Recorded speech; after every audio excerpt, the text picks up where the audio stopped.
आज हम देखेंगे आरएस प्रीलिम्स 2024 में आए हुए पॉलिटी के कुछ क्वेश्चंस। निम्नलिखित अनुच्छेदों के कौन से समूह द्वारा प्रदत्त मौलिक अधिकार केवल भारतीय नागरिकों को अनुदत है? इसमें वो अधिकार बताने, मौलिक अधिकार बताने जो केवल भारतीय नागरिकों को, तो केवल भारतीय नागरिकों को प्राप्त अधिकार है आर्टिकल 15, आर्टिकल 16, आर्टिकल 19, आर्टिकल 29 और आर्टिकल 30। ये आर्टिकल केवल, ये मौलिक अधिकार केवल भारतीयों को प्राप्त है, विदेशियों को प्राप्त है। आर्टिकल 15, आर्टिकल 16, आर्टिकल 19, आर्टिकल 29 और आर्टिकल 30 केवल भारतीयों को प्राप्त है, जबकि भारतीयों और विदेशियों दोनों को प्राप्त है आर्टिकल 14, आर्टिकल 20, आर्टिकल 21, आर्टिकल 21 का आर्टिकल 22, आर्टिकल 23, आर्टिकल 24, 25, 26, 27 और 28 ये भारतीय और विदेशियों दोनों को प्राप्त है, जबकि आर्टिकल 15, आर्टिकल 16, आर्टिकल 19, आर्टिकल 29 और आर्टिकल 30 केवल भारतीयों को प्राप्त है। इसलिए इसका आंसर होगा 4। आर्टिकल 15, आर्टिकल 16, आर्टिकल 19 और आर्टिकल 30 इसमें 4 में दिया गया, इसलिए इसका आंसर होगा 4। किस वर्ष भारत के संविधान में यह अंत स्थापित किया गया कि राज्य आर्थिक या अन्य निर्योग्यताओं के कारण किसी नागरिक को निःशुल्क विधिक सहायता सुनिश्चित करेगा? तो ये हुआ था आर्टिकल संविधान संशोधन 42 1976 में। 42वें संविधान संशोधन 1976 में निदेशक तत्व की मूल सूची में 4 तत्व और जोड़े गए, इनकी भी राज्य से बच्चों के स्वस्थ विकास के लिए अवसरों को सुरक्षित करना आर्टिकल 39, समान न्याय को बढ़ावा देने के लिए गरीबों को मुफ्त कानूनी सहायता देना, यह है 39A। यही क्वेश्चन में पूछा गया है। तो कब से हुआ? 42वें संविधान संशोधन 1946 से। और तीसरा, उद्योगों के प्रबंधन में श्रमिकों की भागीदारी को सुरक्षित करने के लिए कदम उठाने के लिए आर्टिकल 43A। रक्षा और पर्यावरण को बेहतर बनाने और जंगलों और वन्य जीवन की रक्षा के लिए आर्टिकल 48A। तो इसका आंसर होगा 1976, क्योंकि 42वें संविधान संशोधन 1976 द्वारा ये जोड़ा गया था, इसलिए इसका आंसर होगा सेकेंड। भारत के चुनाव आयोग के संबंध में सही कथन पहचाने। भारत का चुनाव आयोग एक स्थायी संवैधानिक निकाय है, ये तो सही है। इसकी स्थापना 25 जनवरी 1952 को की गई, ये गलत है, क्योंकि 1950 में की गई थी, नहीं कि 1952 में, इसलिए फर्स्ट गलत है।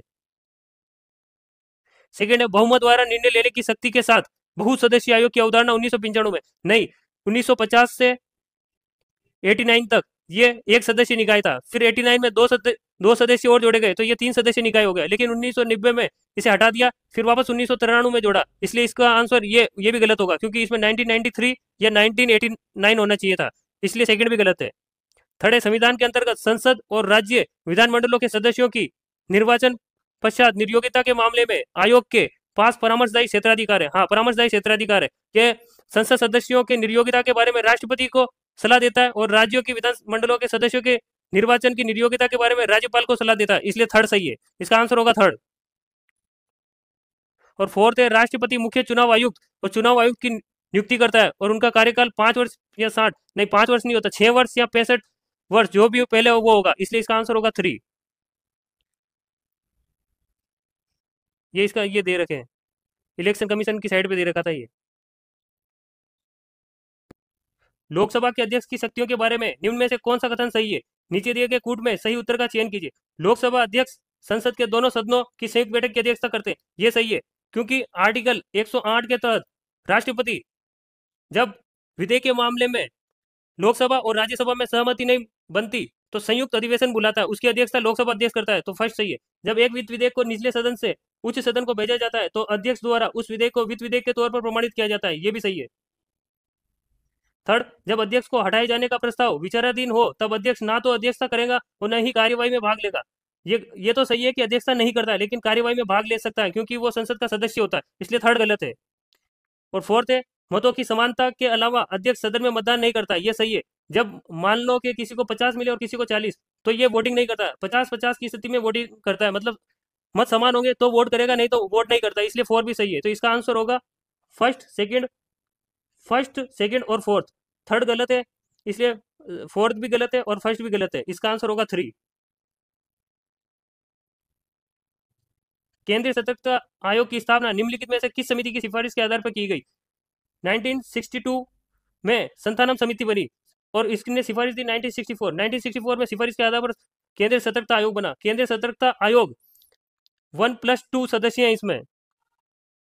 केंद्रीय सतर्कता आयोग में 1+2 सदस्य, राष्ट्रपति द्वारा 3 सदस्य समिति की सिफारिश पे सीवीसी सदस्यों को नियुक्त किया जाता है और इन 3 सदस्य समिति में शामिल होते हैं प्रधानमंत्री, लोकसभा में विपक्ष का नेता और गृह मंत्री। इन तीनों की सिफारिश के आधार पर राष्ट्रपति इनके सदस्यों की नियुक्ति करता है, सदस्यों और अध्यक्ष की नियुक्ति करता है। तो इसका आंसर होगा संतानम समिति। भारत के राष्ट्रपति के चुनाव के संबंध में निम्नलिखित में से कौन सा कथन गलत है? भारत के राष्ट्रपति का चुनाव एक निर्वाचक मंडल के सदस्यों द्वारा किया जाता है, जिसमें संसद के दोनों सदनों के निर्वाचित सदस्य और राज्यों की विधानसभाओं और विधानसभा वाले केंद्र शासित प्रदेश दिल्ली और पौंडीचेरी के सदस्य शामिल होते हैं। तो ये तो सही है, फर्स्ट तो सही है, गलत चयन करना है हमें।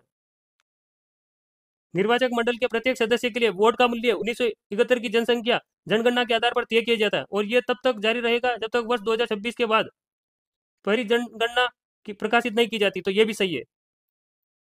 चुनाव एकल संक्रमण मत के माध्यम से अनुपातिक प्रतिनिधित्व प्रणाली के अनुसार किया जाता है, ये भी सही है। किसी राज्य की विधानसभा के प्रत्येक निर्वाचित सदस्य के मत होंगे जितनी 100 के गुणक, 100 का गुणक नहीं होगा, 1000 का गुणक होगा, इसलिए ये गलत है। तो इसका आंसर होगा 4। हम इसका एक्सप्लेनेशन नीचे देखते हैं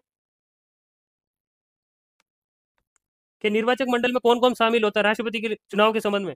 संसद के दोनों सदनों के निर्वाचित सदस्य, राज्य विधानसभा के निर्वाचित सदस्य और केंद्र शासित प्रदेश दिल्ली और पौंडीचेरी जहां विधानसभा उनके निर्वाचित सदस्य निर्वाचक मंडल में शामिल होते हैं राष्ट्रपति के चुनाव में। ये इलेक्शन कमीशन की साइड पे दे रखी है, राष्ट्रपति के संबंध में ये दे रखा है। राष्ट्रपति का चयन एक निर्वाचक मंडल द्वारा किया जाता है जिसमें संसद के दोनों सदनों के निर्वाचित सदस्य एवं राज्यों की विधानसभाओं एवं साथ ही राष्ट्रीय राजधानी दिल्ली और संघ शासित क्षेत्र पौंडीचेरी के निर्वाचित सदस्य शामिल होते हैं आर्टिकल 54 के अनुसार। राष्ट्रपति के पद के निर्वाचन तो कौन सी निर्वाचन प्रणाली अपनाई जाती है? अनुच्छेद 55(3) के अनुसार राष्ट्रपति निर्वाचन एकल संक्रमण मत के माध्यम से अनुपातिक प्रतिनिधित्व प्रणाली के अनुरूप किया जाता है और ऐसा निर्वाचन में गोपनीय मत पत्रों के आधार पर किया जाता है। तो ये देखो, ये भी सही है। ये दे रखे हैं मत का मूल्य, एक विधायक के मत का मूल्य होता है राज्य की कुल जनसंख्या अपॉन राज्य की विधानसभा के निर्वाचित कुल सदस्य इंटू 1/1000। तो ये वहां 100 था, इसलिए वो गलत था, वही आंसर था। तो 1000 सही होगा। और एक संसद के सदस्यों के मतों का मूल्य होगा सभी राज्यों के विधानसभाओं के मतों का कुल मूल्य अपॉन संसद के निर्वाचित सदस्यों की कुल संख्या, मतलब लोकसभा प्लस राज्यसभा के संसद सदस्यों के निर्वाचित होने वाले सदस्यों की कुल संख्या का डिवाइड किया जाएगा। ये भी प्रेसिडेंट की जो साइड दे रखी है उसी से क्वेश्चन आया था। और ये रहा, ये 2001 के उपबंध करता है कि जब 2026 के बाद की जाने वाली जनगणना आंकड़ा प्रकाशित नहीं होता तब तक की जाए। तो ये 4, तो इसका आंसर 4 होगा, क्योंकि 4 गलत है, क्योंकि यहाँ 100 नहीं आके 1000 आना था, 1000 आना था, इसलिए ये गलत है। तो 4 आंसर होगा इसका।